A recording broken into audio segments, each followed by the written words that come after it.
أشهد أن لا إله إلا الله وحده لا شريك له وأشهد أن محمدا عبده ورسوله أما بعد فأعوذ بالله من الشيطان الرجيم بسم الله الرحمن الرحيم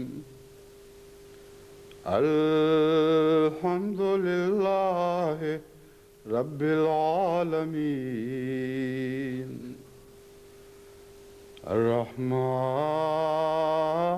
الرحيم مالك يوم الدين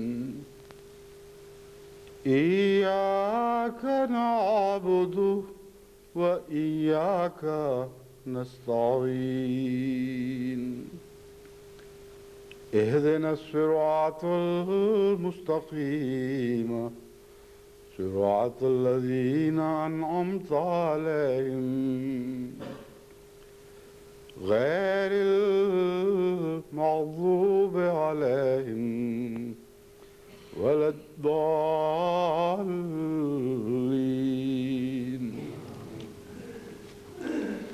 ومن يعش عن ذكر الرحمن نقيد له شيطانا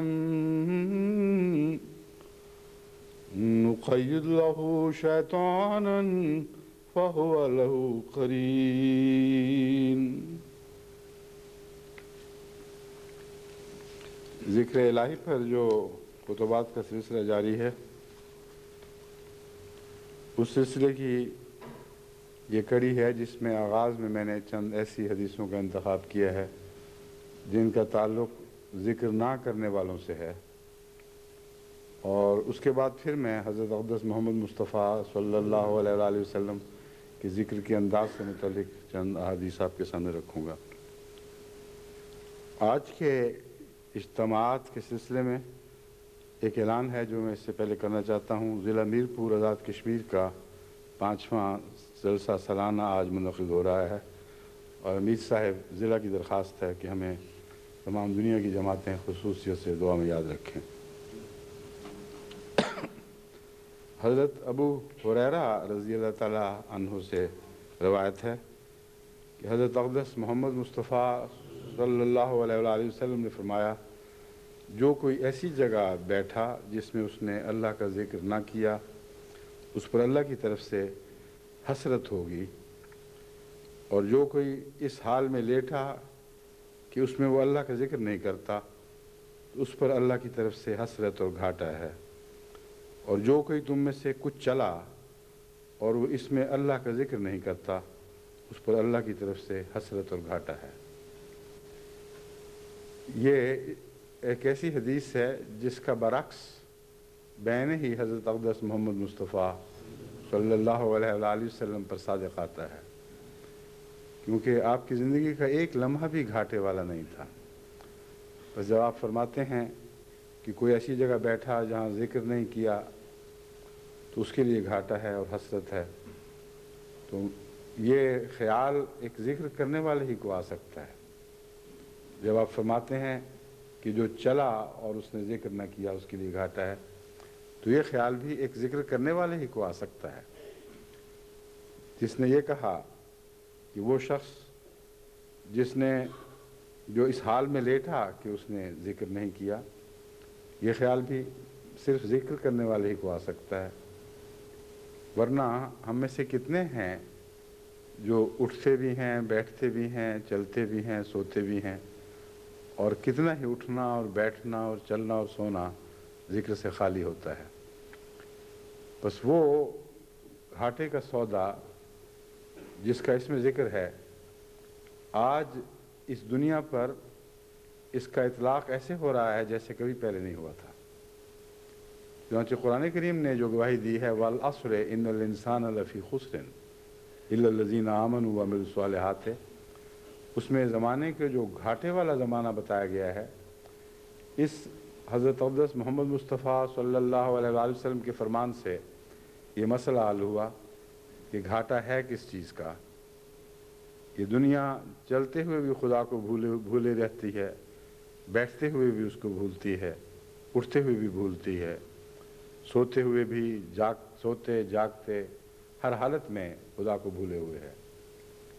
صرف ایک ایسا موقع ہے جب دنیا کو خدا یاد آتا ہے، جب مصائب اس کو انسان کو ہر طرف سے گھیر لیتے ہیں، جب آفات سماوی اس پر آ پڑتی ہیں، جب طرح طرح کی تکلیفوں اور مصیبتوں میں مبتلا ہوتا ہے۔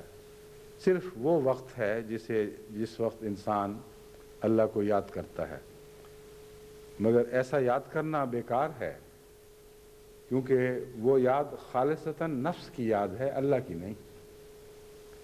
حقیقت میں نام تو اللہ کا لیا جا رہا ہے، لیکن اپنے نفس کی محبت نے مجبور کیا ہے۔ اللہ کی محبت کے حوالے سے نفس یاد نہیں رہتا، بلکہ نفس کے حوالے سے اللہ یاد آتا ہے، اور ان دونوں مضمونوں میں زمین آسمان کا فرق ہے۔ بس ہمیں یہ دعا کرنی چاہیے کہ ہم ان بدنصیبوں میں سے نہ ہوں جن کے متعلق حضرت اقدس محمد مصطفیٰ صلی اللہ علیہ وآلہ وسلم نے خبر دی کہ ان کی ساری زندگی گھاٹے کی زندگی ہے، جو ذکر الہی کے بغیر جیتے ہیں۔ قرآن کریم نے اس مضمون کو یوں بیان فرمایا، وَمَنْ يَعْشُ عَنْ ذِكْرِ الرَّحْمَٰنِ نُقَيِّضْ لَهُ شَيْطَانًا فَهُوَ لَهُ قَرِينٌ، کہ جو شخص اللہ کے ذکر سے احتراز کرتا ہے، اس کے لیے ہم ایک شیطان کو مقرر کر دیتے ہیں جو اس کا ساتھی بن جاتا ہے۔ اب زمانے کے حالات کو اس حدیث کی روشنی میں دوبارہ دیکھیں تو یہ مسئلہ سمجھ آتا ہے کہ حقیقت میں کوئی انسان خلا میں نہیں رہ سکتا۔ جب اللہ کے ذکر سے دل خالی ہو تو اس دل پر ضرور شیطان قبضہ کرتا ہے، اور شیطان اس وقت دنیا کا ساتھی بن جاتا ہے جب دنیا ذکر سے خالی ہو جاتی ہے۔ تو ساری دنیا میں جو آفات اور مصائب پھیلے پڑے ہیں، حقیقت میں یہ ذکر الہی کے فقدان کے نتیجے میں ہیں۔ اگر ذکر الہی ہو تو شیطان کو وہاں قدم رکھنے کی مجال نہیں ہے، اجازت نہیں ہے۔ بس ہر قسم کی آفات سے بچنے کے لیے ذکر الہی کو زندہ کرنا ہے، اور ہمیں پہلے اپنی ذات میں اس ذکر کو زندہ کرنا ہوگا، اپنے دل کو ذکر سے معمور کرنا ہوگا، پھر اس ذکر کو عام کرنا ہوگا، کیونکہ ذکر کے لفظ میں اگرچہ خاموش یاد بھی شامل ہے، لیکن حقیقت میں اس میں آواز دے کر یاد کرنے کا مضمون زیادہ غالب ہے، کیونکہ اس کے ذریعے دنیا کو نصیحت ہوتی ہے۔ اسی لیے ذکر کا معنی نصیحت کا بھی ہے۔ آباء و اجداد کی اچھی باتیں فخر سے بیان کرنے کو بھی ذکر کہتے ہیں۔ دل میں خاموشی سے بھی اللہ کو یاد کرنے کو ذکر کہا جاتا ہے، مگر زیادہ تر ذکر کے ساتھ اونچی آواز میں یاد کرنا سمجھا جاتا ہے، اور یہ اس مضمون میں داخل ہے۔ بس میں جماعت کو یہ نصیحت کرتا ہوں کہ ذکر دل میں تو کرتے ہی ہوں گے، اور اکثر میں امید رکھتا ہوں کہ احمدی ذکر سے خالی نہیں ہیں، مگر اپنی مجالس کو ذکر سے سجائیں۔ اپنے گھروں میں اپنے بچوں کے ساتھ بیٹھتے ہوئے اور اپنے کھانوں کے اوقات میں، مہمانوں کی آمد پر، مجلسوں کے دوران اس وقت ضرور ذکر کیا کریں، کیونکہ ذکر کے نتیجے میں آپ کے مجالس کو تقدس حاصل ہوگا۔ آپ کی مجالس اگر ذکر سے خالی ہوں گی تو کسی نہ کسی حد تک شیطان ان میں ضرور دخل دے گا۔ بس جتنی بھی ہماری عورتوں میں عادت ہے چغلی کرنے کی، اکٹھی بیٹھیں تو کسی اور بہن کی برائیاں شروع ہو جائیں، اور بعض علاقے ہیں وہاں مردوں کی بھی ایسی عادت ہے،